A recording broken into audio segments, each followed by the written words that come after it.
Vamos orar. Pai, nós te glorificamos por esse tempo que o Senhor reservou para nós neste dia, para ouvirmos a Tua palavra na instrumentalidade do Teu Filho. Como sempre tem acontecido, que a Tua boa mão esteja sobre a vida dele, que o Teu Espírito mais uma vez o inspire para falar conosco segundo as nossas necessidades. E que nada impeça o Teu mover pela palavra neste lugar. No nome de Jesus, nós pedimos que seja assim. Amém.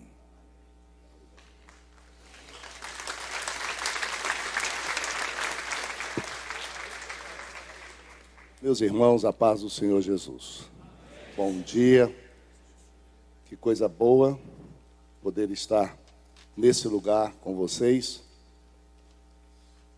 E podem ter certeza que o mais importante não é a chance que eu tenho de ouvir de Deus junto com vocês, ainda que tenha que servir de voz para Deus, mas o tempo que posso estar aqui abraçando, sorrindo, conversando, dialogando com vocês. Isso já é suficiente, de modo que eu quero agradecer a Deus a oportunidade, a Associação Vitória em Cristo, ao pastor Silas Malafaia, companheiro e amigo, a todos os conferencistas que têm sido instrumento de Deus nesse lugar, e o sorriso de todos vocês. Isso é ótimo, estarmos aqui recolhidos para ter tempo, não só de ouvir, como de processar, viver, tomar decisões no nosso coração para agirmos melhor na obra do Senhor.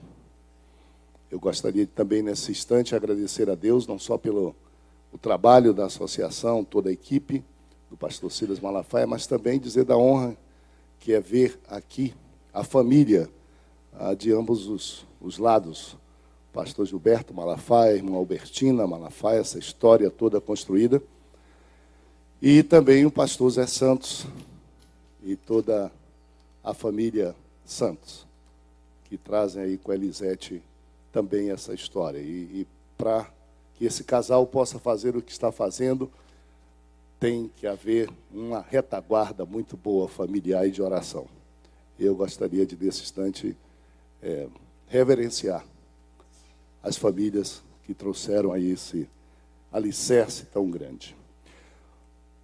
Ontem, pela manhã, eu estava lá no último banco, na última cadeira, e confesso para vocês que não tenho muita facilidade de ser tão emocional, mas antes de tudo da palestra, ao colocar meus pés naquela porta, eu comecei a lacrimejar, por ver um sonho dos brasileiros. Eu acho que todos nós que aqui estamos devemos fazer aí uma retrospectiva na história e descobrir que nós estamos vivendo um momento único, que eu espero que não seja o único hoje, mas nós estamos vivendo um momento, sem dúvida nenhuma, único. Eu não conheço, me perdoe dizer-lhes isso, na história do evangelismo brasileiro, um momento quanto este, com essas características. Nós temos convenções, nós temos simpósios denominacionais, algumas outras tentativas, mas sempre com predominâncias e dificuldade das pessoas que legitimamente fazem a obra da evangelização e trabalho nesse país. Essas pessoas não terem condições de participar de um momento como esse, e aqui nós estamos participando em número, em local, em conforto, em condições nunca vistas nesse país. E o que me traz mais admiração ainda, liderado por um caboclo brasileiro, com capital nacional. Alguma coisa está acontecendo nesse país, alguma coisa que nós devemos nos admirar muito disso, alguma coisa que deve nos fazer. Nós só ouvíamos falar disso quando Billy Graham fazia alguma coisa aí pelos Lausanes da vida, e o mundo todo se mobilizava para que isso pudesse acontecer. E hoje nós estamos aqui colocando na história dessa nação e do mundo um momento que eu tenho certeza que representa uma curva muito acentuada na nossa concepção e na história da igreja nesse país. Não tenho dúvida nenhuma de que nós estamos aqui exatamente para isso. Daí a minha preocupação do que realmente nós estamos pensando em fazer depois que sairmos daqui. Se nós vamos ter a impressão que nós participamos de uma escola bíblica onde ouvimos extraordinários ensinos e mensagens, ontem, por exemplo, à noite, durante o dia. Se cada um de nós volta para casa dizendo assim, tomara que ninguém que foi a Slavec passe pela minha igreja e tente descobrir que eu já tenho o esboço de cada mensagem pregada pelos pregadores, principalmente Tom Allen, porque é o risco de passar pela minha igreja e tentar pregar alguma coisa que eu já estou com o meu sermonário para os próximos 3 meses. E a gente imaginar que nós vamos poder sair daqui sem um compromisso com Deus e um compromisso com a igreja evangélica brasileira. Se nós não podemos sair daqui com alguma coisa que seja mais do que o propósito individual, dizer, eu me abasteci, eu vou ser um pastor melhor, mas sempre na direção de isolamento, na direção denominacional, na direção de um caramujo e de um caracol. Por isso, hoje, eu quero compartilhar com vocês rapidamente sobre sectarismo que nos separa. Eu sou caboclo da Amazônia. Eu nasci em Cruzeiro do Sul, no Acre. Naquele tempo, ninguém sabia se Cruzeiro do Sul era Brasil ou Peru. E já nasci em berço de crentes assembleianos. Para todos vocês aqui, que são irmãos nossos, é bom que a gente faça um registro. Nós, que servimos ao Senhor Jesus, debaixo da organização chamada Assembleia de Deus, estamos vivendo um momento muito interessante da nossa história, porque nós somos a primeira geração de líderes assembleianos nascidos dentro da Assembleia de Deus. Ou seja, a vida toda. Hoje eu tive o cuidado de perguntar ao pastor Zé Santos quanto tempo de Assembleia de Deus. Ele disse 60 e lá vai pedrada. Mas ele chegou com 18 anos e recebeu a Cristo por aí. Pastor Gilberto Malafaia também. E nós não. Nós dormimos debaixo dos bancos. Nossas orelhas são orelhas que foram puxadas por diácono. Nós apanhamos de cinto de diáconos de igreja assembleiana. Portanto, nós sabemos uma coisa a mais que ninguém talvez saiba da vida da igreja. Como é que a igreja olha o seu futuro, a sua história. O que é ser criança dentro de um banco, dentro de uma igreja. O compromisso que se tem com o futuro dessa igreja, o que é ser adolescente dentro da igreja, jovem dentro da igreja, senhor dentro da igreja, em termos de casado, e líderes dentro dessa igreja. Nós não podemos esquecer dessa herança que nós trazemos e do compromisso que nós temos com essa igreja. E hoje pela manhã, o Senhor colocou no meu coração uma coisa que sempre viveu nele. Eu, assembleiano, nós temos uma responsabilidade muito grande com a história do evangelismo nesse Brasil todo. E claro que nós temos dificuldade, às vezes, como uma grande denominação, de admitir nossas limitações e nossas falhas. E se eu tivesse que apontar uma, como estou de fato apontando, não para criticar ninguém, mas para me penitenciar, nós fomos, sem dúvida nenhuma, sectários. Igrejas e organizações pediram, dependeram, solicitaram da gente um envolvimento maior, um relacionamento maior, comunhão maior. E isso não nos foi possível porque, de algum modo, por alguma razão, Deus sabe, e essas razões são muito mais justificáveis para as gerações anteriores, mas nós seremos indesculpáveis como geração que nascemos na Assembleia de Deus, que vemos esse momento, se perpetuarmos esse tipo de sentimento e de concepção, nós percebemos que nós nos negamos.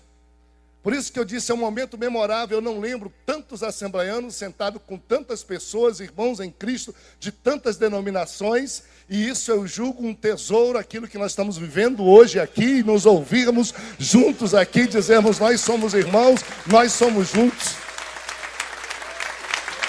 Nós estamos juntos para o que der e vier, nós podemos conversar, nós podemos ouvir uns aos outros, nós podemos reconhecer nossas limitações e olhe, honestamente, eu quero dizer para vocês que o sentimento do meu coração hoje é de até pedir perdão, desculpa a vocês, pelas atrocidades que, consciente ou inconscientemente, uma organização sem citar pessoas, e não precisa citar pessoas, entendeu ter, por qualquer que seja por pureza doutrinária, seja por pensamento de hegemonia, seja por entender que a patente do céu nos pertence, seja por entender que qualquer outra coisa possa existir, nós falhamos, mas falhamos redondamente. E eu estou dizendo isso porque eu sinto que isto aqui é o estopim de um grande movimento de Deus na nação brasileira.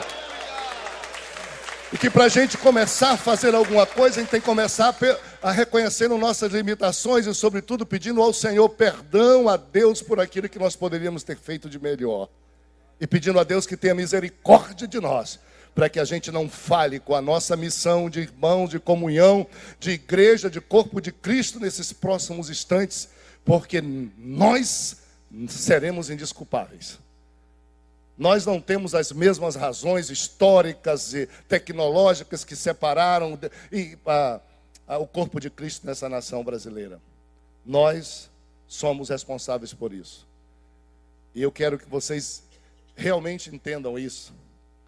E que o Senhor Jesus nos dê graça, não de ser melhor do que os nossos líderes anteriores fizeram melhor.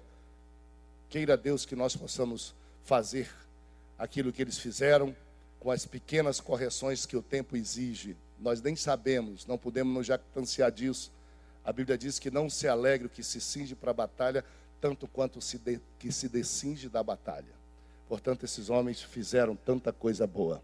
Mas nós reconhecemos que nós poderíamos ter ido além, se pudéssemos ter esse tipo de conversa, de encontro, de diálogo, de comunhão, um pouquinho mais cedo. Então, amigos, eu olho aqui e vejo tantas pessoas. Eu acho que nós temos uma alegria, como movimento Assembleia de Deus, é de ter produzido tantos líderes que, por falta de oportunidade, não puderam fazer o que pensavam fazer, isto e muito mais dentro da Assembleia de Deus. E eu quero dizer para vocês que nós, geração que aqui estamos, nós nos sentimos lisonjeados, honrados, de perceber como Deus está se utilizando de filhos que nasceram espiritualmente dentro da Assembleia de Deus e líderes que lá nasceram e que, para desempenhar o papel que o Senhor Deus e o ministério que o Senhor Deus lhes deu, precisaram começar atividades ministeriais e eclesiásticas. E hoje o Senhor Deus tem abençoado vocês grandemente.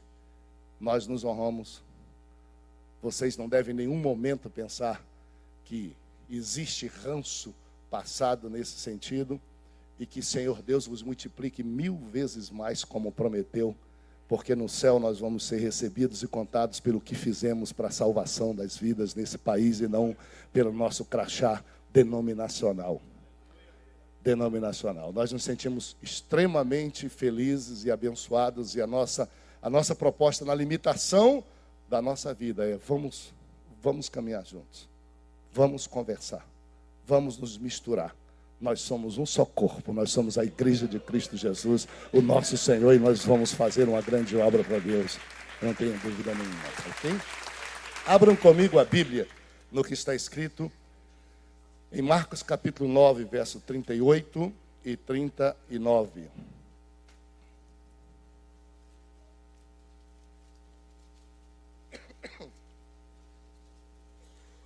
Marcos capítulo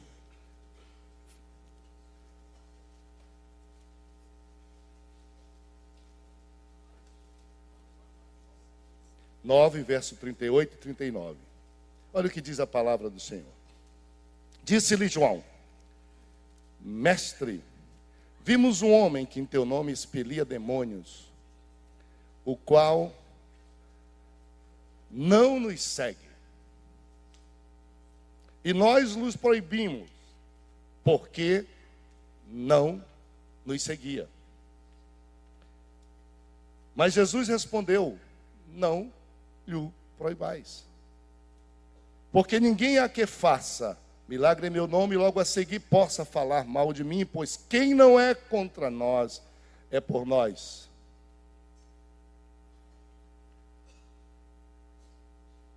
E no livro de Lucas, capítulo 11, verso 23, esse só tome nota, o Senhor Jesus diz: quem conosco não ajunta, espalha. Quem conosco não ajunta, espalha. Eu sei que o ideal que moveu o coração de Deus, porque nós podemos estar aqui extremamente admirados, pensando assim: Deus está fazendo alguma coisa, e a gente pode procurar o início desse plano de Deus, pode procurar o segredo. Agora mesmo na sala, conversando com o pastor Silas, eu perguntei: meu irmão, quando é que você concebeu no coração esse movimento, essa escola? E, em segundo lugar, a gente conversa de vez em quando, não é tanto pelos nossos trabalhos, mas quando é que você decidiu que ela ia acontecer? Porque para mim parece uma coisa muito rápida, impossível. E ele estava me falando. E claro que todos nós podemos imaginar assim: isto aqui nasceu quando o pastor Silas concebeu no seu coração. A gente imagina que a gente surpreende Deus, a gente imagina que a gente cria planos para ser abençoados por Deus, mas a grande verdade é que nós, todos nós, fazemos parte de um plano eterno de Deus traçado desde o princípio, desde a antiguidade, desde a eternidade. Não sei se vocês concordam comigo. Nós não temos planos. Nós existimos para cumprir os planos que o Senhor Deus fez no céu. Nós existimos para ouvir o que Deus planejou e dizer: Senhor, tem aqui alguém que está disposto a ouvir tua voz, a aceitar o teu plano. Porque essa história de nós pensarmos que nós somos assim, meio longe um do outro, temos dificuldade de nos entendermos, porque Deus se esqueceu de pensar diferente, não é correto. Deus tem uma linha de pensamento. Quando ele pensou em criar o homem, quando ele pensou em resgatar um homem, quando ele pensou em salvar um homem, quando ele pensou em estabelecer a sua igreja, os planos dele são eternos, mas nós achamos que somos criativos e podemos surpreender Deus com os nossos próprios planos. Ao invés de todos juntos perguntarmos: qual é a minha parcela no plano eterno de Deus? E nos juntarmos pelo propósito, pelo plano, pelo pensamento de Deus. Cada um se encaixa dentro daquilo que Deus, que é soberano, presciente, estabeleceu para todos nós. E aí nós fazemos uma corda de força contra o inferno, que o inferno não vai levar uma, se nós pensarmos desse modo. Mas nós achamos que nós podemos surpreender. E a gente às vezes faz plano. Deus é misericordioso, porque acha que nós vamos nos arrepender e entrar depois no plano dele. Diz: vou te dar uma chance, eu vou te abençoar, tu me pediu um pouquinho de dinheiro, eu vou quebrar o teu galho para você não morrer nesse plano, porque eu estou te esperando de volta no lugar que eu criei para você. Vamos conversar um pouco. Somos obreiros. Eu não sei se recentemente vocês conseguiram ler, eu acho que leram, alguma coisa sobre o Paul Young Show. Olha que esse homem influenciou o mundo todo. Ele veio ao Brasil. Eu lembro a gente conversando um pouquinho e querendo saber tudo, os grupos familiares e aquela coisa toda, e todo mundo tomava como sendo a solução para a igreja no mundo, a solução para a igreja toda no mundo. E eu não sei se vocês leram alguns anos aqui atrás, uma declaração dele, ele até escreveu um outro livro, onde se perguntava para ele: pastor, onde foi o erro? A igreja não continua crescendo na proporção planejada. O número de células também não continua. E claro, um homem como ele de respeito disse assim: olha, o erro está exatamente em que Deus me levou até onde Ele tinha planejado, e eu pensei que por inércia eu poderia ir além de Deus, e Deus me fez engolir todas as minhas teorias. Não foi Deus que errou, fui eu que errei. ao chegar a uma igreja desta dimensão, com tanto, eu disse assim, eu posso só por inércia, por mecânica, continuar crescendo, fazendo, e eu sou e você. E aí Deus me encontrou, porque a igreja passou a começar a ter uns problemas de liderança, não crescer tanto, e problemas sucessórios, e eu fui aos pés do Senhor, e disse, Senhor, agora que é fácil multiplicar-se tudo isso, as células, o que aconteceu? O Senhor disse assim, até aqui foi meu plano, daqui para frente é o seu. E eu não me responsabilizo. Extraordinário, não é? Extraordinário a gente estar aqui e dizer assim, nós não estamos aqui porque Deus deu recurso à Associação Vitória em Cristo, pastor Silas. Nós não estamos aqui porque foi marcada essa data. Nós estamos aqui porque nós estamos no plano de Deus. Ele tem o nosso nome, Ele tem a nossa hora, Ele está planejando tudo. E nós estamos aqui, Deus está aqui para revelar-nos a sua vontade. E esperar que a gente não crie novidade demais, senão a melhor de todas as novidades. O plano de Deus nos é suficiente. Porque na hora da adversidade, a gente descansa no braço dele. Na hora da adversidade, do fim da vida, também nós descansamos no Senhor Jesus. E aí não nos dá conforto nenhum, tanto que fizemos, tão grande como fomos, mas se nós caminhamos na direção do nosso Senhor, do nosso Salvador. E aí que nós nos encontramos, amigos. Não há dois deuses, não há dois senhores, há um só. E Ele tem o direito de fazer um plano eterno no qual todos nós somos encaixados como indivíduos, como família, como igreja e como denominação. Se isso acontecer conosco aqui, como está acontecendo, e a gente levar a sério, e dizer assim, Senhor, eu estou cansado, já bati em tantas portas, já procurei tantos projetos, já fui tão criativo, nada disso me trouxe sucesso e felicidade. Eu agora quero fazer o teu plano, entrar no teu plano. Aí nós vamos nos entender fácil, mas muito fácil. Nós estamos aqui pelo propósito divino, e não é o propósito divino da escola bíblica só para obreiros, não é o propósito divino só da Associação Evangélica Vitória em Cristo. Não, é o propósito para a igreja do Senhor Jesus. E tudo isso Deus está usando como instrumento para nos colocar aqui neste lugar. E a gente sair daqui pensando. Nós temos uma dificuldade, ainda que não queiramos assumir. Ontem o pastor Maia estava aqui pregando e estava ali o Gregório e outros mais ali, e alguns que são mais efusivos, né? Dizendo, essa foi forte. Tinha um camarada ali, eu me lembrei da igreja que eu era pastor, quando eu estava pregando aquele, sim, Jesus, essa pegou de cheio, foi no olho, Senhor, essa foi, Jesus, essa foi de cheia. E eu estava lembrando de uma história que todos vocês conhecem aqui, de um cara que queria ser muito crente. Ele dizia que a mulher dele, a família dele era perfeita, a mulher dele obedecia a ele, ainda que fosse de olho fechado. O pastor ficou curioso, porque isso é uma coisa muito rara, e chamou a mulher e percebeu, quando a mulher chegou, que tinha um bruto hematoma aqui no olho dela. E o hematoma, ele procurou saber o que foi, e disse, a burdoada do marido, porque quando a mulher não queria obedecer, ele dava um murro no olho, de olho fechado ele ia obedecer. Eu estava pensando aqui, o Senhor está dando, não dá para ver espiritualmente, está todo mundo aí com o olho todo cheio. Tem nego se desviando do que Deus está fazendo, mas está na hora de você botar a cara, deixar Deus murmurar mesmo.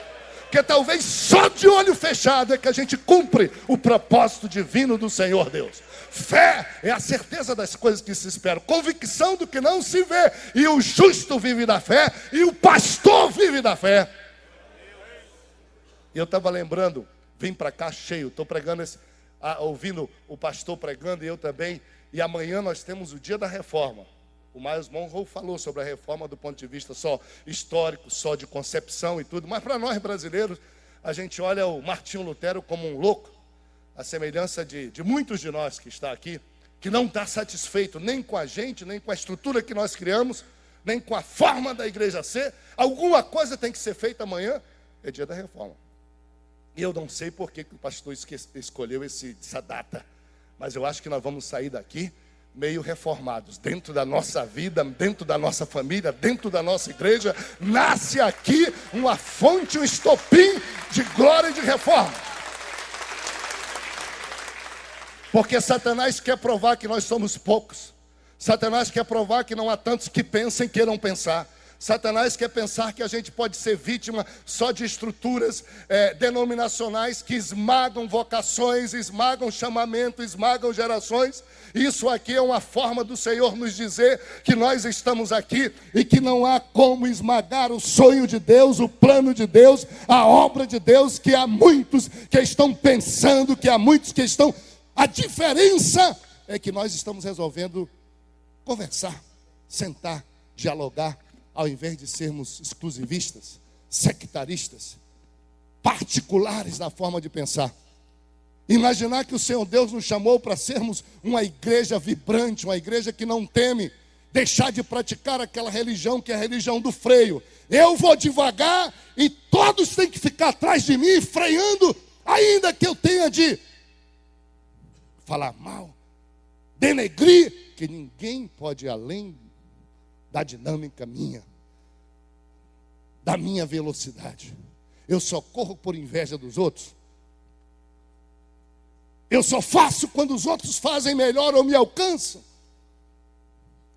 E a gente dizer, Senhor, a tua volta está próxima, nosso desafio é muito grande, o tempo tem que ser remido, nós vamos colocar o pé no acelerador, movidos por ti, nós vamos andar nos teus braços, nós vamos voar nas tuas mãos, nos fala, nos diz, nos quer, nós estamos prontos, eis-nos aqui, pode custar incômodo, pode custar qualquer coisa, perseguição, pode custar, nós estamos aqui, Senhor, porque nós somos consumidos pelo teu plano e pela tua vontade.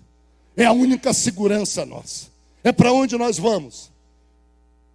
Mas nós temos sectarismo, nós temos exclusivismo, que são apegos demasiados, zelos excessivos por opiniões particulares.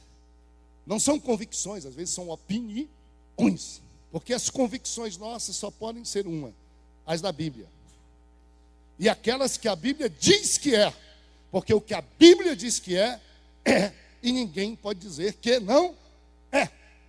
O que a Bíblia diz que não é, e ninguém pode dizer que é. O que a Bíblia não diz que é, e nem diz que não é, ninguém pode dizer que é ou não é.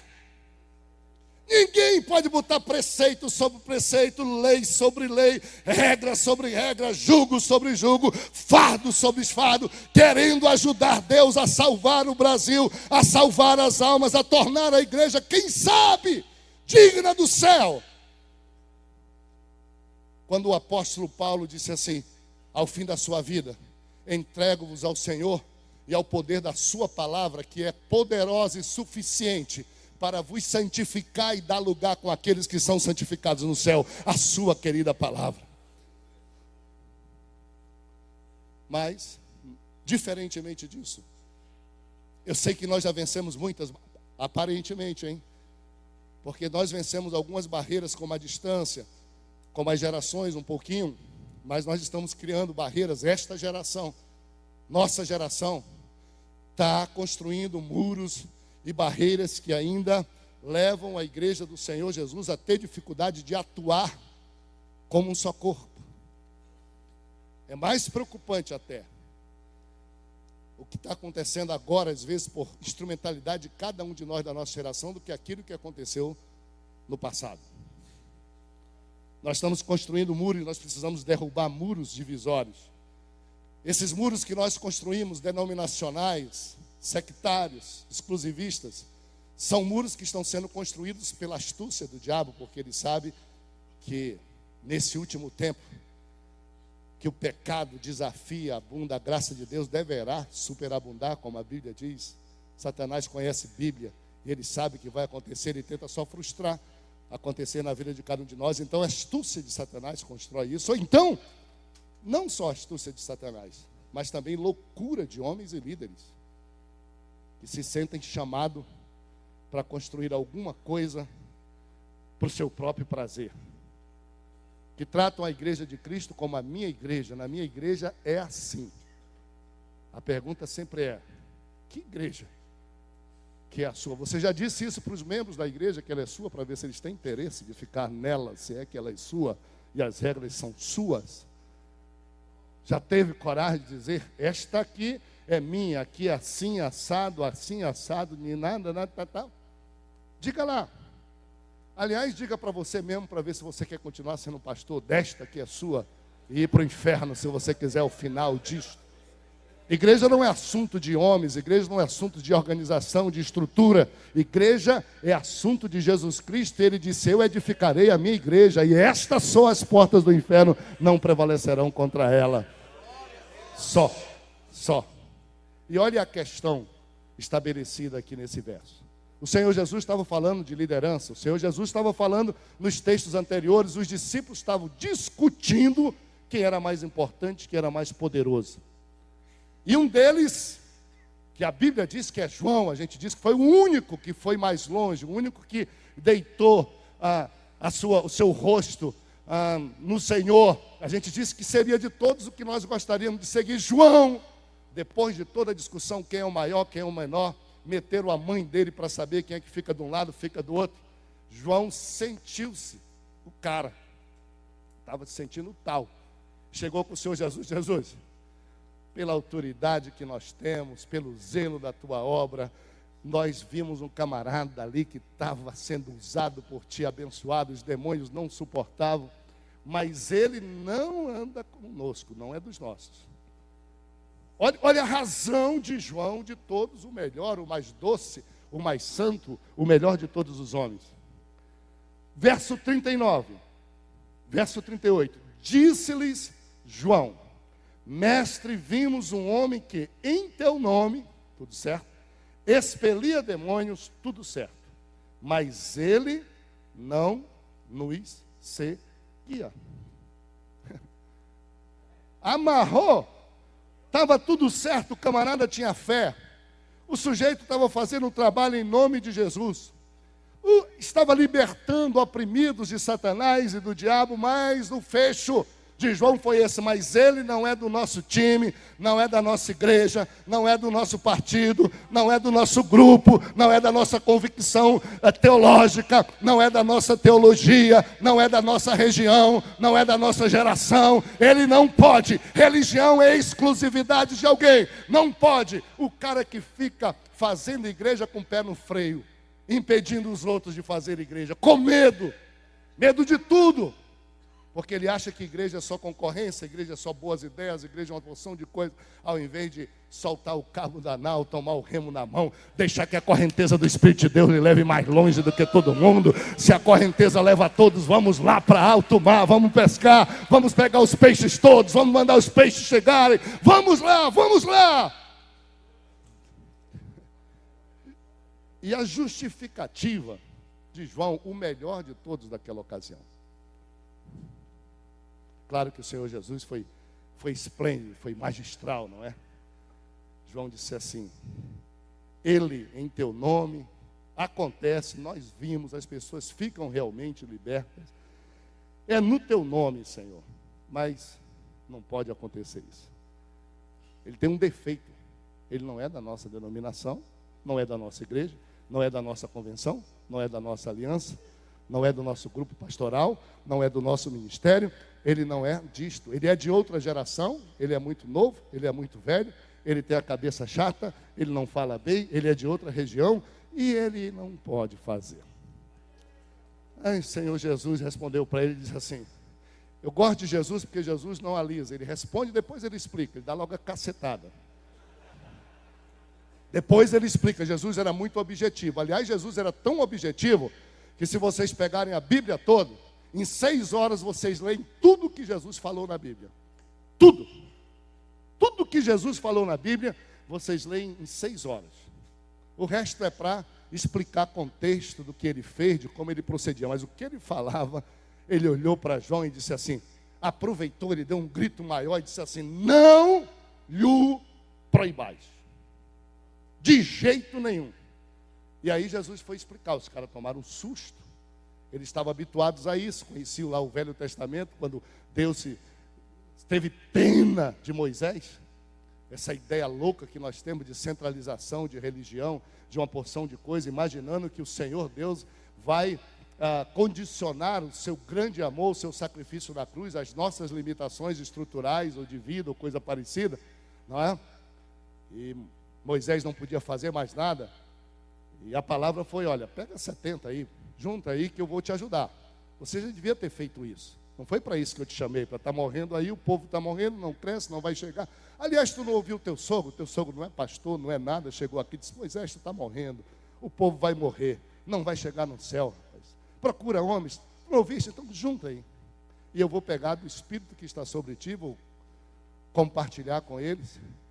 E aqueles todos 70 abençoados, cheios do poder de Deus, os camaradas, ao invés de usar aquilo que o Senhor Deus deu para eles, a preocupação era, agora, só nós.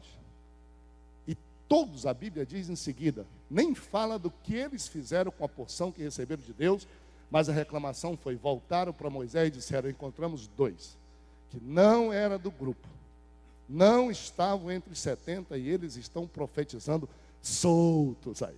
Mas eles estão fazendo a obra melhor do... Nós estamos amarrados sem saber o que fazer, nós temos que perguntar de ti, ainda que o Espírito de Deus esteja mandando, a gente acha que você é que é o cara que tem que dizer, nós não estamos dispostos a ouvir e ser sensível e correr o risco da direção do Espírito Santo, e 2 bobos aí estão lambendo a glória de Deus aí, o povo todo profetizando, manda que eles se calem.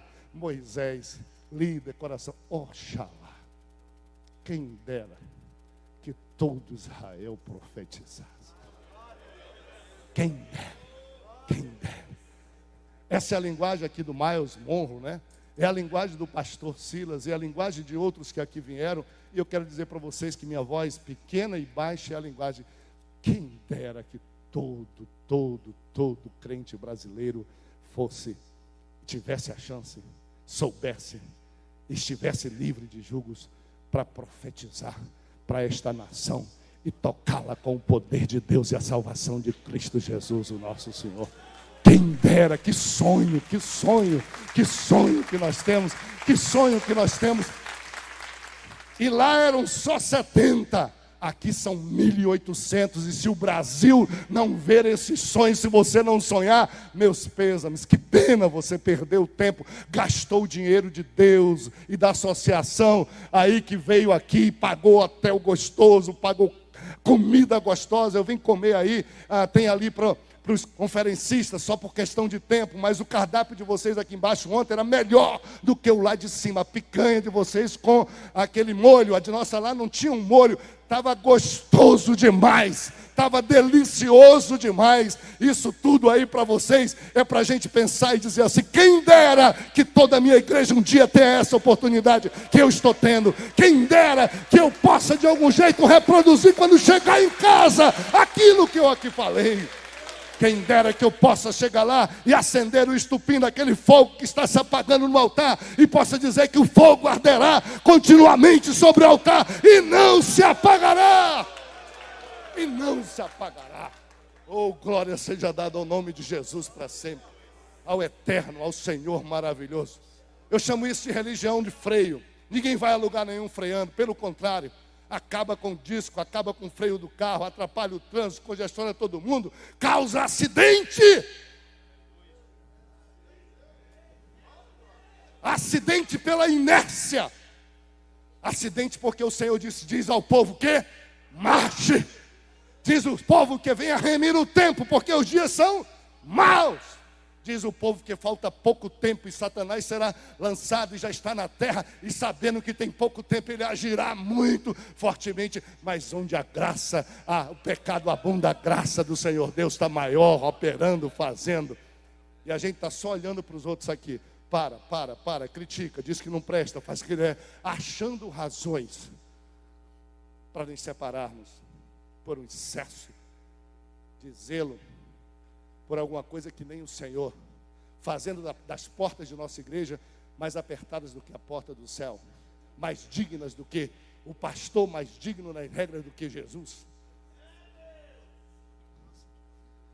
E as almas chorando em cachoeira, milhares, multidão e multidão no vale da decisão. O choro das pessoas não nos comove. Nós estamos extremamente racionalistas. A coisa que fez com que o Senhor Deus saísse do céu e se humilhasse e tomasse forma de servo, de homem, olhou e não viu um justo nenhum sequer. E ao chegar aqui não exaltou a sua justiça, pelo contrário, a Bíblia diz, ele não veio criticar, não julgar o mundo, mas veio salvar o mundo. Quando o Senhor Jesus diz, e aqui nós estamos estudando os princípios de liderança servidora, baseado em Jesus, não vim para ser servido, mas para servir. O foco de Jesus, a paixão de Jesus, a doutrina de Jesus era: vou libertar os oprimidos. Se vocês quiserem imaginar um ministério saudável, uma igreja que não dá problema, soltem a igreja para combater o pecado onde ele está, o demônio onde ele está, ao invés de ficar aprendendo, ensinando demais crente a orar. Crente ora quando está na batalha e sente que precisa de oração. Nossas igrejas estão obesas. Tem dons, tem oração, tem ensino, tem diploma, tem tudo. E a pergunta é: para que tanta coisa, para não fazer nada, para uma falta de movimento, para um sedentarismo, para um lugar, para quê? O Senhor está no céu olhando e dizendo: o que é isso? Tenho no coração de vocês o mesmo sentimento que teve no meu coração. Eu vim buscar e salvar o que se havia perdido. E essa é a religião e a doutrina certa. A gente ora mais quando está no campo de batalha. A gente ora mais quando não está com inveja dos outros, olhando para os outros, olhando para o lado, copiando aquilo que não é dever nosso, ensinando para os outros que eles podem nos segurar, porque a gente também segura eles. E nós estamos deixando que o exemplo de voarmos e andarmos nas mãos do Senhor Jesus. Meu lugar de pastor é cuidar da igreja, mas eu não posso me esquecer que eu sou também ganhador de almas. E sobretudo, eu não conheço um pastor aqui que diga: porque sou pastor, deixei de ser crente. Quando a gente resolve ser crente, ser simples, a gente é pastor acumulando alguma tarefazinha a mais, mas a gente não tem nenhuma anistia daquilo que é ser crente. Como pastores, a gente vem para o culto, a igreja toda delira cantando e o pastor está sério batendo papo aqui. O pastor vem e pede oferta, e os irmãos vão pegando oferta aí, e o crente vai dando oferta, e quando passa no púlpito, ele passa em branco, ninguém dá oferta. Quando a igreja está orando, o pastor está lendo o jornal, ou está lendo a Bíblia. Quando a igreja está em culto, ele está no gabinete, ele está no escritório. A igreja vai ganhar almas, a igreja vai fazer aquilo. Se quisermos estar na marcha de Deus e da igreja, nós temos que estar no meio, no povo e na igreja, e a nossa missão. É por isso que o Senhor diz: buscar em primeiro lugar o meu reino. Ele não diz isso para descrente. O Senhor disse assim: vocês continuam pensando no que vestir, no que comer. Olha o que eu faço, olha as aves. Olha, vocês, ele disse para os discípulos: os publicanos agem assim. Vocês querem uma solução? Busque primeiro o meu reino. E o reino de Deus se resume o quê? Não é comida, não é bebida. O reino de Deus é salvação de pessoas e glória do seu nome na vida dos crentes. Essas duas coisas. Esta é a essência da igreja do Senhor Jesus. Glória de Deus na vida da igreja dos crentes e guerra para resgatar aqueles que estão perdidos. Essa doutrina é perfeita, isso nos dá perfeição, nos corrige se nós todos estivermos focados nisso. As diferenças caem por terra. Disse: não lhe proibais, porque quem comigo não ajunta, espalha. Nós viemos aqui fazer o que hoje, amigos? Essa semana toda, preciosa de vocês. Fique imaginando, até eu poderia perder o foco. Dizer por que Deus nos juntou. Às vezes nós pastores desrespeitamos muito a igreja. O crente tem tanta coisa que fazer. Ele vai para o culto. A gente começa o culto tarde. Usa o púlpito para fazer bobagem toda. E os crentes lá dizendo: devia estar fazendo outra coisa em casa. Esse pastor não respeita. Eu vim cansado, veio triste, precisando de resposta. Vou dormir amanhã. O culto termina meia-noite. O pastor brinca de religião. E a gente pensa que Deus brinca disto. Deus não brinca. Deus nos juntou aqui. E a grande pergunta dele é: você vai juntar ou você vai separar a igreja de Cristo quando sair daqui? Aí você diz assim: Senhor, nem uma coisa nem outra. Afinal de contas, você tem que levar em consideração as minhas tradições denominacionais. Eu tenho que consultar o meu concílio, eu tenho que consultar a minha igreja, eu tenho que consultar não sei o quê, eu tenho que consultar não sei o quê. E você pensa que o Senhor Jesus aceita suas bobas desculpas, como João diz: está tudo certo, mas ele não segue comigo. E o Senhor Jesus diz para você assim: se você não age para juntar, você está no time dos que espalham, não tem meio termo. E o time dos que espalham tem outro mentor, não é Deus, não é o seu espírito. Você pode não gostar, mas esteja certo. Você pode não se sentir, mas vocês, não sei se vocês já viram entre nós líderes, eu me incluo, eu gosto de me incluir, eu sou também como vocês. Quantas vezes nós assumimos a camisa, o time, a seleção do diabo e agimos dentro da igreja? Vitimamos almas, vitimamos fé, vitimamos irmãos. O Senhor Jesus, na mesma situação que a gente, Ele teria um sorriso, Ele teria um gesto de amor, e nós temos coice para dar para os crentes às vezes. E achando que com isso nós estamos fazendo a vontade de Deus, e sendo zeloso pela obra de Deus, como se o Senhor Deus, ao chegarmos lá, dissesse assim: você foi mais zeloso do que precisava para ser salvo. Você vai ter um negócio melhor, porque você foi tão zeloso, que só você se salvou e chegou por aqui. Ninguém vai surpreendê-lo dessa forma. O céu é constituído de galardão daqueles que salvam vidas e cuidam bem das vidas que o Senhor Jesus salvou, e nada mais do que isso. Nada mais do que isso. Qualquer outra coisa é palha, feno, madeira, queima-se com o fogo. Nós vamos comparecer diante do Senhor dizendo: o que você fez com o dom e talento que você me recebeu de mim. Aí você disse: fui pastor. Cada 2 anos eu passava por uma igreja, pastoreei 20. O Senhor disse: meus pêsames. Um crente vai chegar mais simples do que você e vai dizer assim: aqui eu trouxe o Senhor. Eu só sei de uma coisa: vidas e amor profundo no meu coração para você. Quando o Senhor Jesus quis testar um homem, depois de um processo, depois de uma escola como essa aqui, o homem chegou para ele, depois de ter uns erros, e o Senhor chegou perante ele, e ele pensava que Jesus ia dizer para ele uma porção de bobagem. Ele olhou para Pedro assim e disse: Pedro, chega aqui, vem cá, tu me ama? Pedro disse: me pergunta outra coisa, Senhor. Pergunta por que eu te neguei. Por que eu fui tão zeloso por ti, que disse: não deixa que ninguém te toque. Me pergunta quanta raiva eu tenho de você ter dito para trás de mim, Satanás, você não cogita, me pergunta isso. Eu disse: não estou preocupado com essas bobagens todas, vocês é que estão. Eu quero só saber, Pedro, você me ama, amigo? E quando você me responder, eu só tenho uma indicação para você: apacenta minhas ovelhas, Pedro. Cuida delas, mas cuida bem, Pedro. Eu vou te dar um aviso, Pedro. Vai chegar agora, ainda tem tempo, te apressa, que vai chegar o dia que tu não vai mais te vestir mais, que outros vão te conduzir. Agora é a tua hora, a hora de você fazer agora, o teu tempo. Você se veste, você se manda, você dirige. Vai chegar a tua hora, a hora é esta, a hora é hoje. Que coisa, meus amados. Como é gostoso, pastores, líderes desse país, líderes que pela misericórdia de Deus recebemos nós o direito de continuarmos membros do corpo de Cristo, e a missão a mais acumulada de orientar esse corpo de Cristo sem ser dono dele, mas servir de exemplo. Líderes que não foram promovidos para mandar para cima, líderes que são promovidos para baixo. O apóstolo Paulo, no final do resumo do seu ministério, disse: olha, além das preocupações que eu carrego também a responsabilidade sobre os meus ombros, está em cima de mim, eu é que tenho que carregar, da igreja de Cristo Jesus. Nós, pastores, nós somos promovidos sempre para baixo. A melhor missão, a melhor posição de um cristão é membro do corpo de Cristo. Ele chega na hora do culto, canta os hinos, sai na hora que o culto termina, ninguém impede, dá a oferta dele, tudo legal.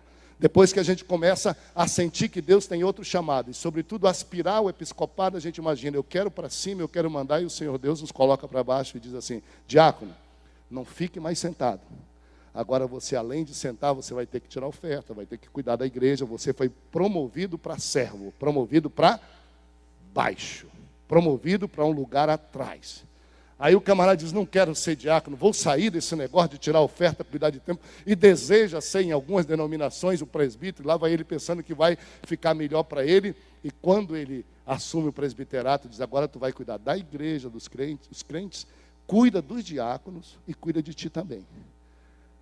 Vem mais para baixo, carrega o pessoal no lombo, representa esse povo. O cara disse: mas não era isso que eu queria. Também, na denominação, só tem 2 funções: evangelista e pastor. Eu quero ser evangelista, eu quero ser pastor. E lá vai o evangelista e o pastor. Aí quando ele pega, ele aceita de Deus o encargo, diz assim, agora eu vou mandar. Aí o Senhor diz assim, agora tu cuida de todos os irmãos, da tua família, olha o diácono, olha o evangelista, olha o presbítero, é tua responsabilidade. Aí o cara chega, pastor. Aí ele vai mais para baixo um pouquinho, o peso de responsabilidade, pelo menos foi isso que Jesus ensinou. Ele diz assim, agora tu cuida de todos. Evangelista, problema de evangelista, problema de... É você, pastor. Aí o cara diz, mas eu vou sair dessa, eu vou ser pastor presidente. Eu vou ser pastor presidente. Aí o Senhor olha para a pessoa e diz, tu achas que por isso eu vou te colocar acima da igreja? Entre a igreja e a minha pessoa não tem que existir nada que impeça o fluxo. O fluxo é o corpo, a cabeça. Agora, a minha igreja, como cresce, como se multiplica, ela precisa de servos para produzir o bem-estar dela, orientá-la. E vocês não ouviram que os últimos serão os primeiros? Quando eu procuro alguém, eu procuro no rabo da fila, no fim da fila. Eu não procuro no primeiro lugar. Eu fiquei cansado quando eu cheguei aqui, já encontrei fariseus, saduceus, todos pensando que o primeiro lugar, sorrindo, e eu saí, e eu vou lá no rabo da fila. Porque o menor eu faço maior, o que não é eu faço ser, o que serve vai ser grande, o que pensa, e a gente imagina isso tudo em termos de dinheiro, de tons e tudo, o Senhor está pensando em termos de atitude, como disse o pregador aqui. Eu quero ser um servo da igreja de Cristo Jesus para fazê-la prosperar, fazê-la feliz, fazê-la cheia de regozijo e de alegria para que a gente arrombe as portas do inferno e faça o trabalho para Deus. Aí está na nossa mão fazer isso. Aí o cara vem e diz assim, mas pastor, isso não é princípio de autoridade. Um dia desse aconteceu comigo. Eu estava na minha casa e eu fui lavar o carro embaixo. Já faz um pouco de tempo isso, hein? Eu fui lavar o carro, assembleiano, coloquei uma bermuda e estava lavando meu carro por ali, achava que não devia gastar o dinheiro. Um pastor da minha igreja veio, olhou e disse, vou te detonar, vou levar para a convenção. Ele era concorrente de outro ministério. De bermuda, lavando carro, isso não é etiqueta para pastor. Isso, pastor não pode fazer isso. Pastor tem que ter autoridade, pastor tem que ser um cara digno, pastor tem que ser... Olhei para aquele cara. E sabe que ele começou a fazer um barulhozinho até bom. O barulho foi até esquisito, que um dia ele me ligou. Ele era um médico, mas ele era meio doente, esquizofrênico, como disse o pastor aqui. Está doente. E esse cara me ligou. Ele disse assim, olha, eu vi que você aí, minha casa, uma casa simples, nessa ocasião tudo aberto, e eu vi que você andava aí tirando caju também de calção e tal. E no telefone, eu percebi que tinha outras pessoas lá, estava tendo uma convenção deles, eu tinha recém assumido com 29 anos a Igreja Assembleia de Deus, o Estado do Amazonas, ele estava gravando. Aí eu falei, ô Saraiva, está gravando, não está? Então grava aí. Digo, olha, se tu vier na minha casa, não me avisar, brechar na minha casa, tu vai me descobrir despidão lá com a minha mulher, rapaz. Grava aí para tu levar para a convenção. Porque, deixa eu te dizer uma coisa, pastor, não tira a minha condição de homem, de esposo da minha esposa, de pai dos meus filhos, de pai de meus filhos, não tira. Anota aí. Bota aí. Eu acho que ele nunca mais ligou. Vai me encontrar despido. Sou o cara mais abençoado e feliz. Não preciso capa de pastor para ser homem, pai de família, marido de pai dos meus filhos. Não preciso disso. E disse, mas você vai perder essa igreja e essa convenção, porque você não assume a posição que ela demanda. Eu disse para ele, toca em mim, que você vai descobrir como é que esse povo me vê. Eu não preciso bater pé e dizer que sou, e nem exigir que ele seja. Porque a gente é valorizado pelo serviço que a gente presta ao povo de Deus. Só tocar. Experimenta. Faz alguma coisa aí para te ver se eu vou gritar. Toca. Que você vai ver como é que o povo sente, como é que o povo pensa e como é que o povo quer. Um líder segundo o serviço do Senhor Jesus. Então, amigos, qual é o nosso lado? Vamos juntar? Vamos propor alguma coisa, sair daqui, vamos fazer alguma coisa a mais. Não vamos pensar só, e um assembleiano dizer isso para vocês pensam que é só, lábia, mas não é não. nossa igreja, nossa liturgia, tudo isso está subjugado à vontade de Deus, ao chamamento que nós temos. Nós perdemos tempo demais perguntando se é leigo, se não é leigo, se é jovem, se não é jovem. Nós até dizemos que nós não atrapalhamos os outros, mas somos indiferentes. Às vezes não damos uma mão só. Com a indiferença a gente mata o talento que está do lado da gente, que Deus está chamando para a gente, que Deus está fazendo para a gente. O suspiro de nosso Deus, nesse momento, para mim, não é para você só não. Eu me incluo, pelo amor de Deus. Vamos acabar com esse negócio de ficar achando que a gente tem que proibir tudo que Deus para os outros, para a gente não. Vamos admirar o que Deus faz com as outras pessoas, o mover de Deus em outros lugares, com outra gente, com outros ministérios. Vamos aplaudir isso. Não só aplaudir, vamos nos regozijar. Vamos festejar. Quem está ganhando é o reino do Senhor Jesus. A soma disso tudo é que está ganhando. Vamos além. Vamos avante. Vamos, porque o Senhor está nos esperando, amigos. A igreja está aguardando. E eu sei que ao sair daqui, uma grande voz ecoará nesses rincões brasileiros. Eis-me aqui, Senhor. Sou eu essa pessoa.